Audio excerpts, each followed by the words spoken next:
Bonjour à tout le monde, rebonjour à tout le monde. Soyez bénis au nom de Jésus.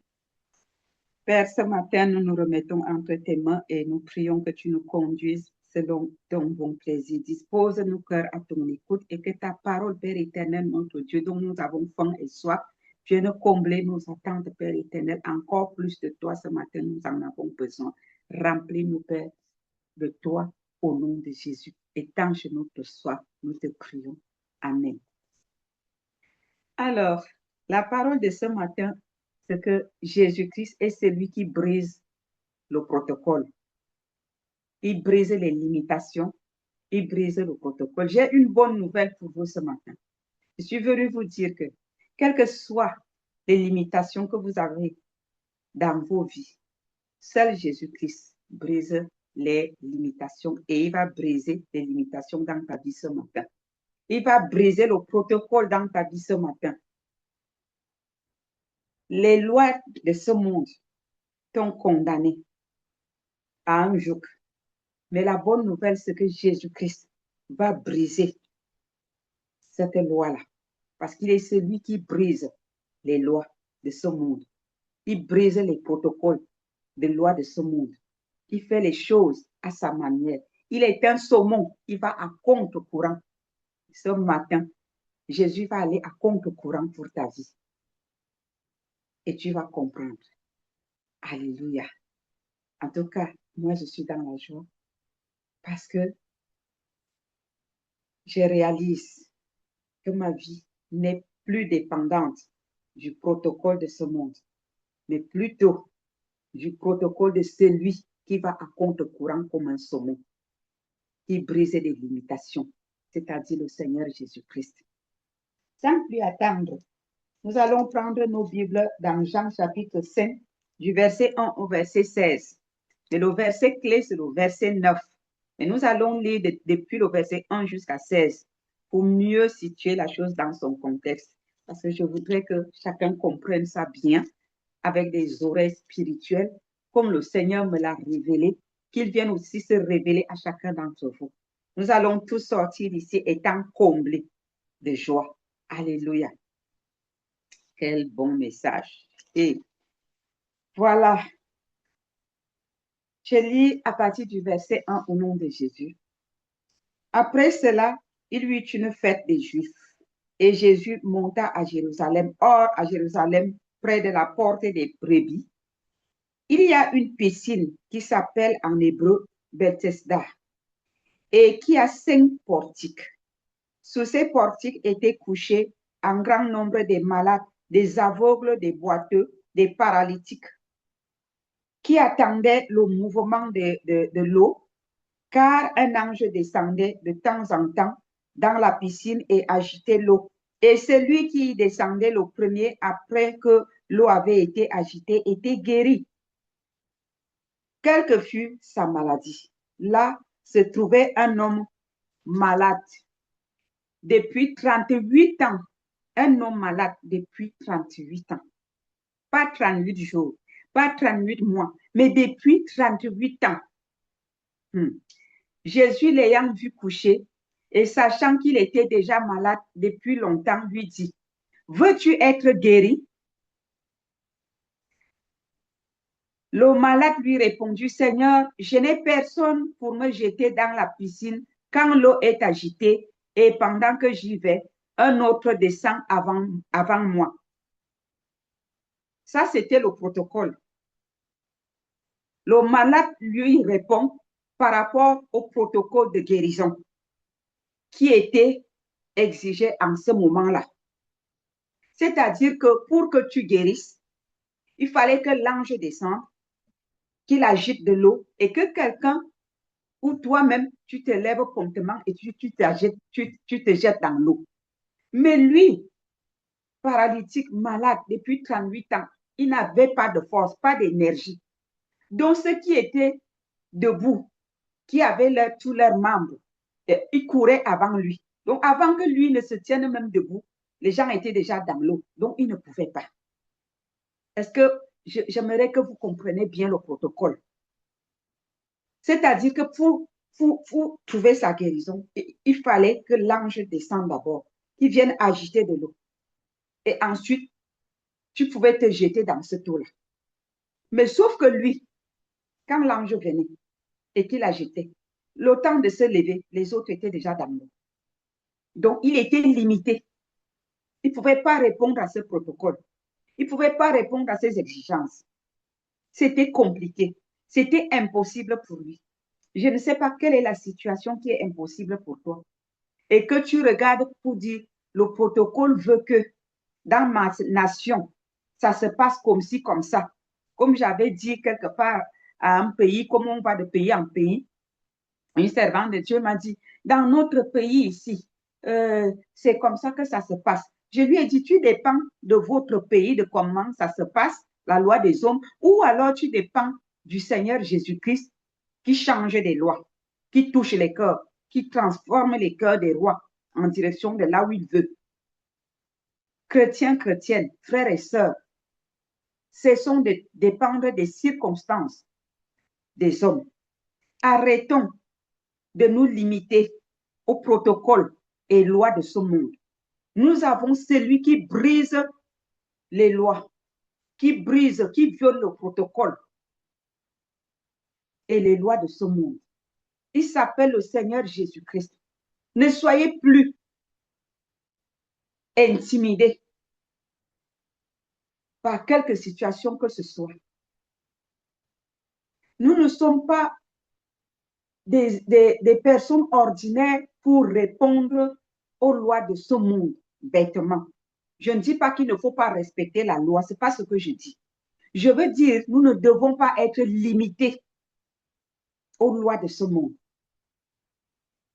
Jésus-Christ est celui qui change les lois. Il brise les limites, il brise les protocoles. C'est à lui que nous devons nous référer. Que dit la parole de Dieu?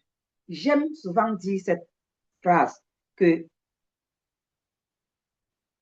la réalité que nous vivons en face, ce n'est pas ça qui est la vérité. Parce que la vérité se trouve dans la parole de Dieu. Dieu peut tout. Il est capable de tout. Il est le Dieu des impossibilités.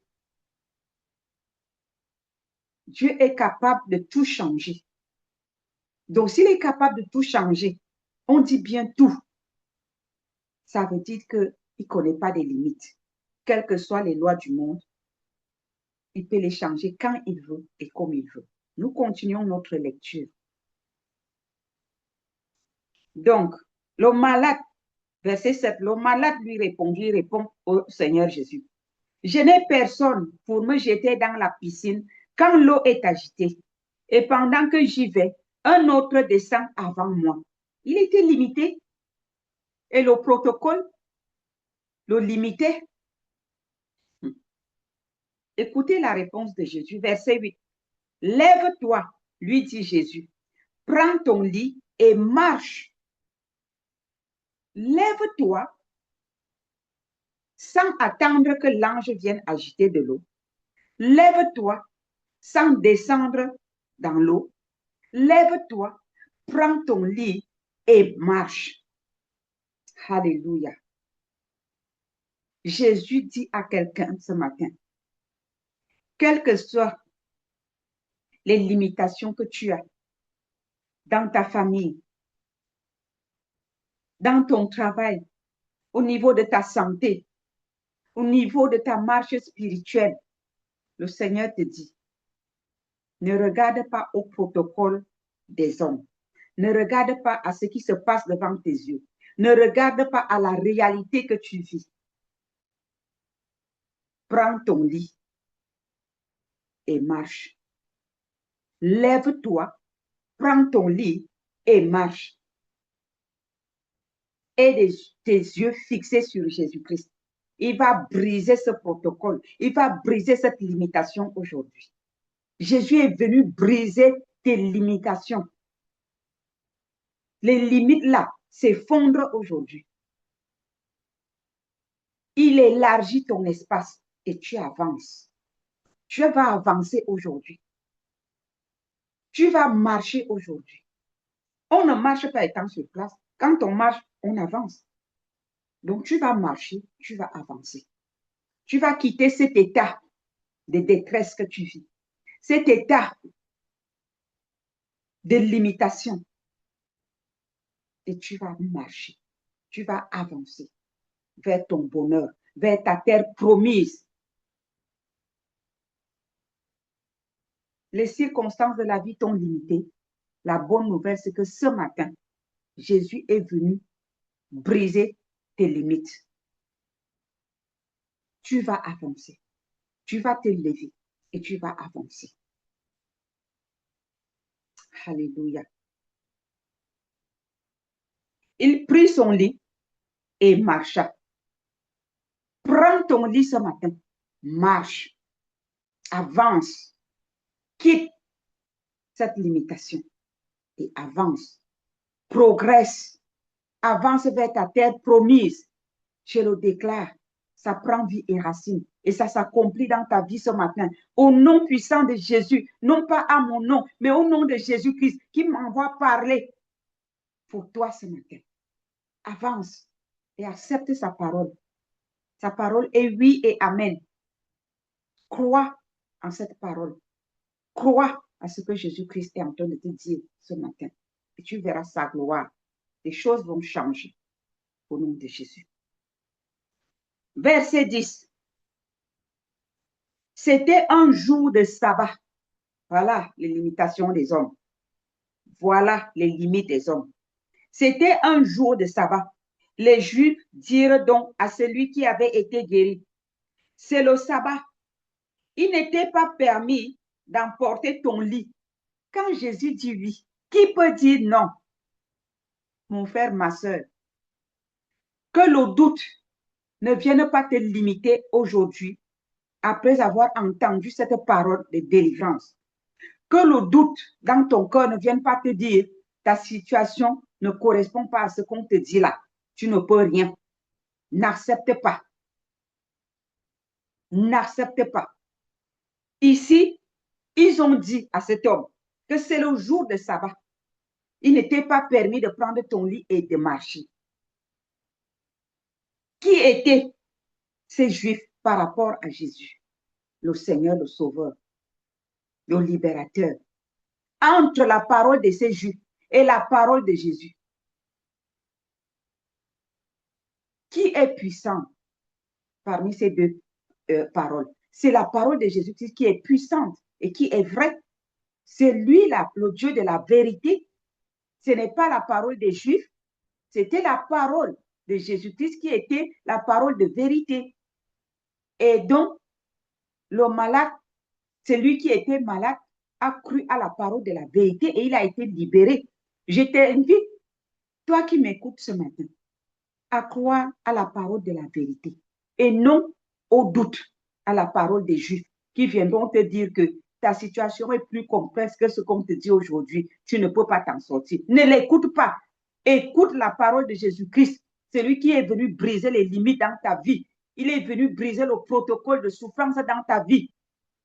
Il te dit ce matin, mon enfant, lève-toi, marche, va vers ta terre promise, vers ton lieu de repos. C'est lui qu'il faut écouter. Pas ceux qui te disent que c'est le jour du sabbat, tu ne peux pas. Tu peux. Quand Jésus dit oui, personne ne peut dire non. Il détient le dernier mot. C'est lui la clé. Le Dieu de la vérité. Alléluia. Écoutez sa réponse, la réponse de celui qui était là. Il répond, c'est lui qui m'a guéri. Ah, alléluia. Prends. Il dit, il a répondu, celui qui m'a guéri m'a dit, prends ton lit et marche. C'est lui qui m'a guéri. C'est lui qui est la vérité. Il s'appelle lui-même la vérité. Il m'a dit, prends ton lit et marche. Sa parole est au-dessus de toute chose. Donc, s'il a parlé, sa parole, c'est le oui et c'est le amen. Ils lui demandèrent, qui est l'homme qui t'a dit, prends ton lit et marche? Mais celui qui avait été guéri ne savait pas qui c'était, car Jésus avait disparu de la foule qui était en ce lieu. Verset 14. Depuis, Jésus le trouva dans le temple et lui dit, voici, tu as été guéri. Ne pêche plus de peur qu'il ne t'arrive quelque chose de pire. Voilà pourquoi la pratique du péché n'est pas autorisée dans la parole de Dieu. Quand nous nous repentons de nos péchés, nous devons demander la force au Saint-Esprit de nous conduire de gloire en gloire, de sainteté en sainteté, sur la voie droite. Parce que quand David avait péché, il se repentit, il s'est détourné de son péché, il n'a plus recommencé et Dieu l'a appelé l'homme au cœur de l'Éternel. Nous devons aussi être les hommes et les femmes au cœur de l'Éternel, apprendre à nous détourner de nos mauvaises voies et à regarder droit devant nous en suivant les pas de Jésus-Christ, c'est-à-dire la vérité. Marcher dans la sainteté, car il est lui-même saint. Parce qu'il dit que ne pêche plus, de peur qu'il ne t'arrive quelque chose de pire. Cet homme s'en alla et annonça aux Juifs que c'était Jésus qui l'avait guéri. C'est pourquoi les Juifs poursuivaient Jésus et cherchaient à le faire mourir parce qu'il faisait ces choses le jour du sabbat. La vérité, quand tu es dans la vérité, l'ennemi va te poursuivre pour essayer de te faire éteindre. Sauf qu'il ne réussira pas. Il ne réussira pas. Parce qu'on ne peut pas éteindre la vérité. La vérité reste vivante. La vérité, elle est vivante. Elle ne meurt jamais. Donc, quand tu es dans la vérité, même si on essaie de t'étouffer, on essaie de t'éteindre, jamais tu ne mourras. Car la vérité ne meurt jamais. Et si tu as reçu la parole de la vérité, tiens-toi sur cette parole de vérité. Ne laisse pas le diable venir éteindre la parole de vérité en toi, la parole de vérité qui te délivre, qui te guérit, qui te restaure. Garde-la, qu'elle soit vivante au fond de ton cœur. Et cette guérison germera dans ton corps, ton âme, ton esprit, ton être entier, au nom de Jésus. Alléluia. Nous allons dans Jean, le chapitre 7, verset 23. Le chapitre 7, verset 23. Et je veux lire au nom de Jésus. Si un homme reçoit la circoncision le jour du sabbat, afin que la loi de Moïse ne soit pas violée, pourquoi vous irritez-vous contre moi de ce que j'ai guéri un homme tout entier le jour du sabbat? Eux, ils font la circoncision. Et c'est un travail de faire la circoncision de quelqu'un le jour du sabbat. Mais maintenant, pour faire le bien, et la circoncision fait mal, hein? C'est vrai, nous sommes des femmes, on ne connaît pas moins, on imagine parce que quand on te coupe une partie de ta peau, ça fait mal. On peut imaginer, même si on n'a pas vécu ça, on peut imaginer. Et si nous retournons la chose vers la circoncision spirituelle, qui est la séparation des choses qu'on aime, de nos désirs, des choses qui nous plaisent, quand Dieu nous dit de quitter ça, c'est pas facile. C'est pas facile de mourir dans la chair. Il y a bien des choses qu'on aime, mais quand le Seigneur te dit, ah, tu dois arrêter maintenant, on a de la peine. On quitte ces choses avec le cœur meurtri. Ça prend du temps et ça fait mal. Quand Dieu nous sépare des choses qui nous polluent, qui nous séparent de lui, c'est une circoncision spirituelle. Mais eux, ils faisaient cette circoncision physique. C'était douloureux. Mais quand tu guéris quelqu'un, c'est plutôt une bonne chose. Donc, eux, ils faisaient quelque chose de douloureux, le jour du sabbat. Et ils admettaient ça comme ça, que quelqu'un puisse avoir la douleur dans son corps le jour du sabbat. Mais quand Jésus, lui, vient faire le bien, on condamne. Entre celui qui souffre parce qu'il a mal et celui qui se réjouit parce qu'il a reçu sa libération, qu'est-ce qui est mieux? Voilà pourquoi la Bible dit que la sagesse de Dieu est une folie pour les gens de ce monde. La sagesse de Dieu est une folie pour le monde. Ce que le monde apprécie, ce n'est pas forcément ce que Dieu apprécie. Mais ce que Dieu, lui, il apprécie, le monde a les yeux bandés pour ne pas voir la beauté de ça. Et ils sont loin d'apprécier. Donc, c'est une folie pour eux. Donc, Jésus leur pose donc la question que vous-même, le jour du sabbat, vous faites la circoncision. Mais moi, je fais le bien. Je libère les gens. Je les guéris. Je les restaure. Et vous condamnez cela.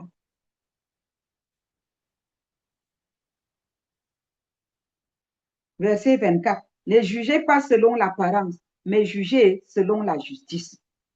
Amen. Lui qui est venu te justifier, quelle que soit la condamnation, que les gens trouvent normal, que tu dois vivre condamné comme ça parce que tu as fait ceci, tu es malade parce que tu as péché, tu souffres parce que tu as péché, ceci, cela parce que ceci, on te condamne, on te dit des choses comme ça, on te dit que c'est parce que. Mais Jésus, lui, te dit aujourd'hui que moi, je suis venu pour te libérer. Je suis venu briser tes limites de condamnation dans ta vie pour que tu t'épanouisses, que tu t'élargisses, que tu avances vers ton lieu de repos, vers ta terre promise, que tu progresses vers ce rocher auquel tu ne pouvais atteindre par tes propres forces. Je suis venu te libérer. Je suis venu te libérer. Alléluia. Reçois ta libération. Reçois ta guérison. Reçois ta restauration. Reçois ton progrès et avance. Prends ton lit et avance. Prends ton lit et avance au nom de Jésus.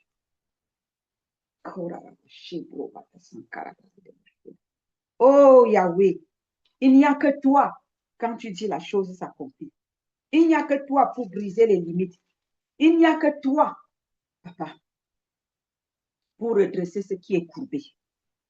Pour relever, Père éternel, mon Dieu, ceux qui sont par terre. Relève tes enfants ce matin. Relève quelqu'un ce matin. Alléluia. Nous te bénissons. Au nom de Jésus. Jean chapitre 9, verset 14. Jean chapitre 9, verset 14.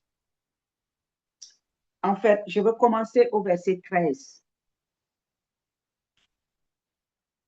Ils menèrent vers les pharisiens celui qui avait été aveugle.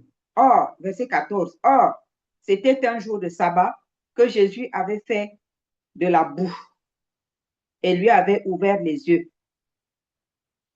De nouveau, les pharisiens aussi lui demandèrent comment il avait recouvré la vue.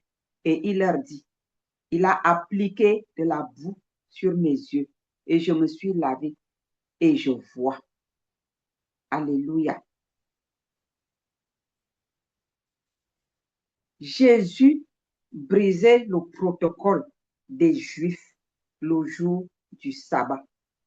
Il est celui qui brise les lois du monde, les lois des païens, des incrédules, les lois qui te condamnent.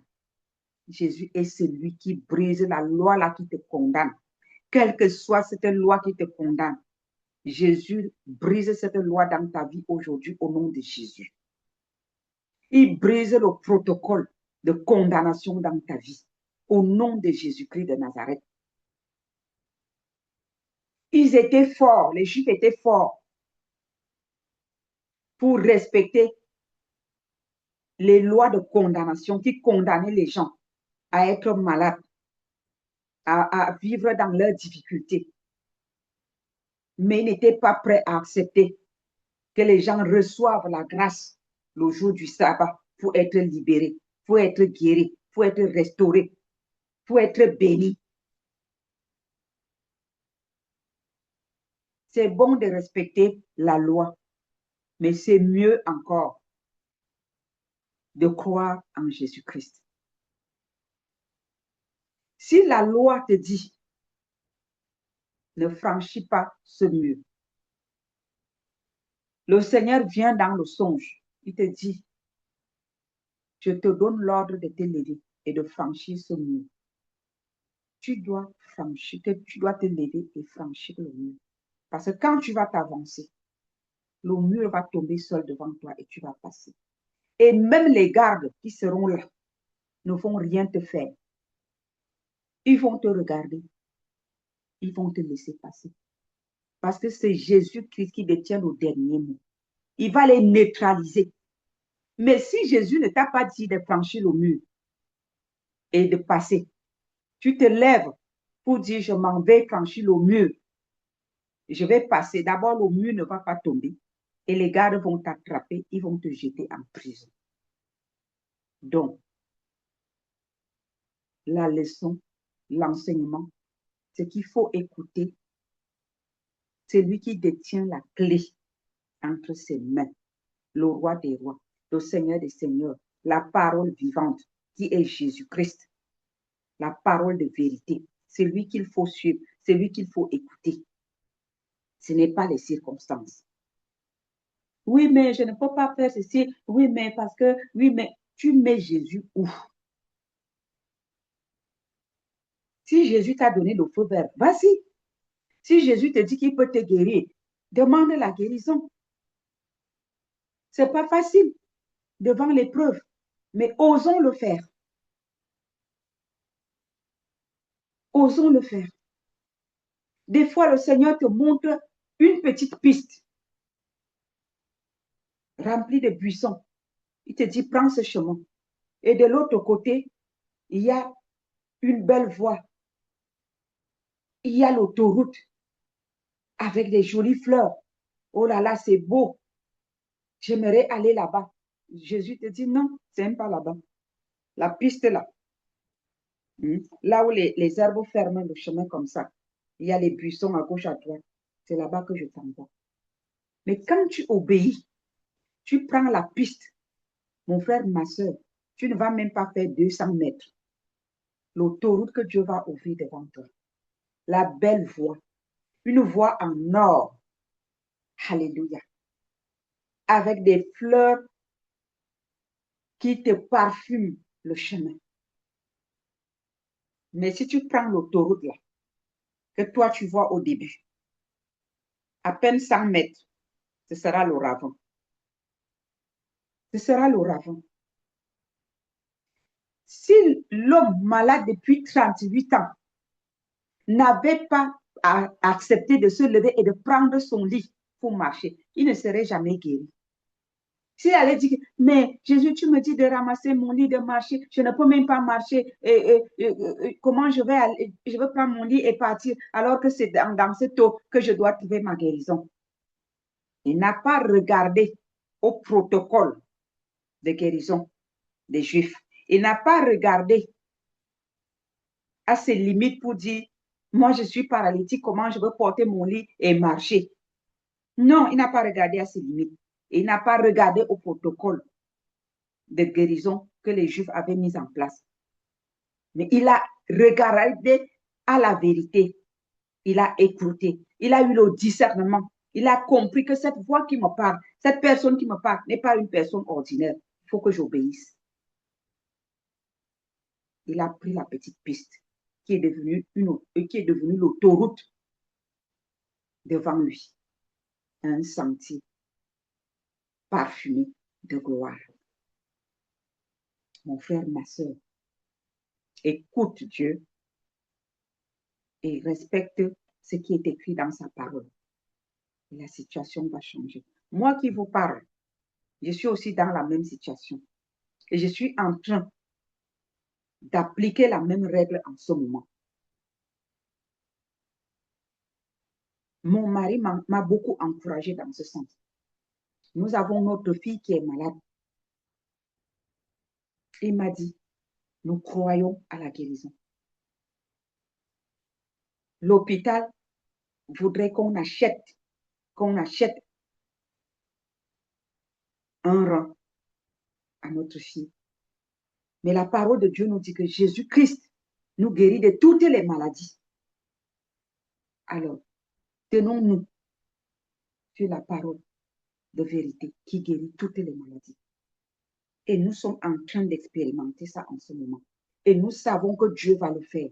Il le fera au nom de Jésus. Parce que ce paralytique depuis 38 ans, il a pris son lit. Il a marché alors qu'il était incapable de se lever et de se jeter dans l'eau. Mais quand il a pris son lit, il a marché, il a été guéri. Je déclare que notre fils sera guéri. Je déclare que ses reins vont fonctionner. Déclare dans ta vie quelle est la situation qui te limite. Quel est le protocole que Jésus doit briser? Appelle-le au secours. Qu'il vienne briser ce protocole dans ta vie. Cette limitation dans ta situation. Au nom de Jésus-Christ de Nazareth. Il est Dieu. Il n'a pas changé. Il est le même hier, aujourd'hui et éternellement. Il va le faire. J'ai foi. Et foi. Comme ce temps. Alléluia. Et foi. Et ça va s'accomplir. Au nom de Jésus. Matthieu, chapitre 12. Matthieu, chapitre 12, le verset 10 à 13.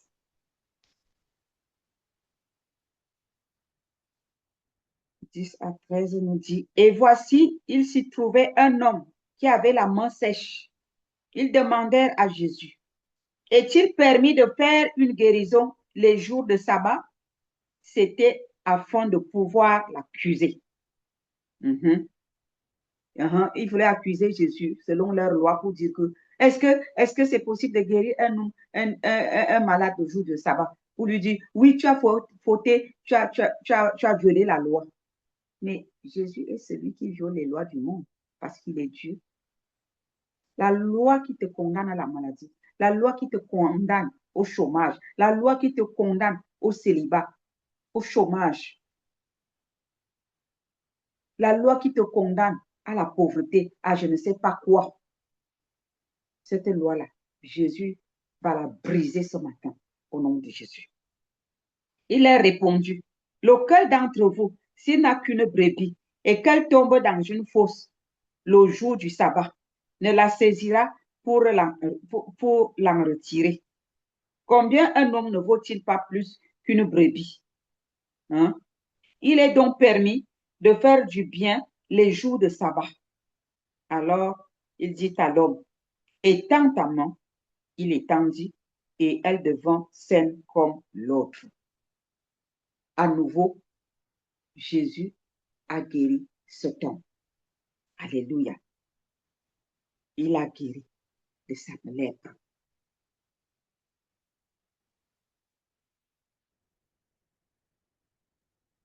Je rends grâce à Dieu pour sa parole.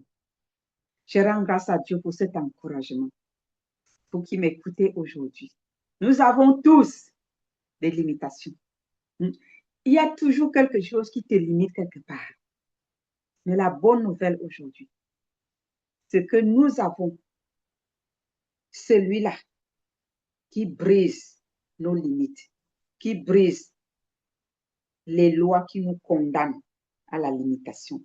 Il est celui-là qui brise le protocole. Alléluia. Il brise les lois de ce monde. Le protocole des lois de ce monde est brisé dans ta vie aujourd'hui. Au nom de Jésus-Christ de Nazareth. N'est-ce pas une bonne nouvelle, frères et sœurs? N'est-ce pas une bonne nouvelle? Hein? En tout cas, pour moi, c'est une bonne nouvelle. On le sait, mais des fois, quand Dieu te révèle ça dans une autre dimension, je vous dis, ça met du baume. Ce n'est pas aujourd'hui que je sais que Jésus-Christ brisait des limitations. Ce n'est pas aujourd'hui que je sais qu'il est capable de tout. Ce n'est pas aujourd'hui que je sais qu'il est Dieu, le Dieu des impossibilités. Il a tellement fait des choses, il a rendu des choses possibles qui étaient impossibles dans ma vie que chaque fois que je suis butée à une situation difficile, je commence à me rappeler de mon passé, des choses qu'il a brisées, des miracles qu'il a accomplis. Je le sais. Mais lorsqu'il m'a révélé la profondeur de cette parole, dans Jean 5, l'homme qui a été malade pendant 38 ans. Le verset 9 là, c'est ça la clé, c'est ça qu'il m'a révélé. Je prie pour que Dieu se révèle à vous par rapport à cette parole et par rapport à votre situation. Qui vous révèle la profondeur du verset 9 de Jean chapitre 5. Ça va changer tout. Ça va augmenter votre foi. Ça va changer quelque chose en vous. Mon frère, ma soeur, il y a une solution. La solution, c'est Jésus. La solution, c'est ta foi. La solution, c'est de croire et tu verras la gloire de Dieu. Je prie pour vous ce matin. Toute personne limitée par les circonstances, par quelques circonstances que ce soit, ça peut être la maladie, le célibat, les finances, la vie professionnelle, la vie spirituelle, la famille, le foyer, je ne sais pas quoi. Je prie dans le nom de Jésus. Que le Seigneur brise tes limites aujourd'hui. Au nom puissant de Jésus-Christ de Nazareth, qui brise la loi de la condamnation à tes limites aujourd'hui. Au nom de Jésus-Christ de Nazareth, que le protocole de limitation soit brisé dans ta vie aujourd'hui, comme il a fait avec ce paralytique. Au nom puissant de Jésus-Christ de Nazareth. Oh Père, manifeste ta puissance, manifeste ta gloire, Père, pour l'amour de ton Saint. Manifeste-toi dans la vie de tous ceux qui vont écouter ce message. Que les limites de leur vie s'effondrent et qu'ils avancent. Qu'ils avancent vers leur terre promise, vers leur lieu de repos, au nom puissant de Jésus. Et que la gloire te revienne pour toujours et à jamais, au nom de Jésus-Christ. Amen, amen, amen. Alléluia, soyez bénis au nom de Jésus. Bon dimanche à tout le monde. Soyez bénis.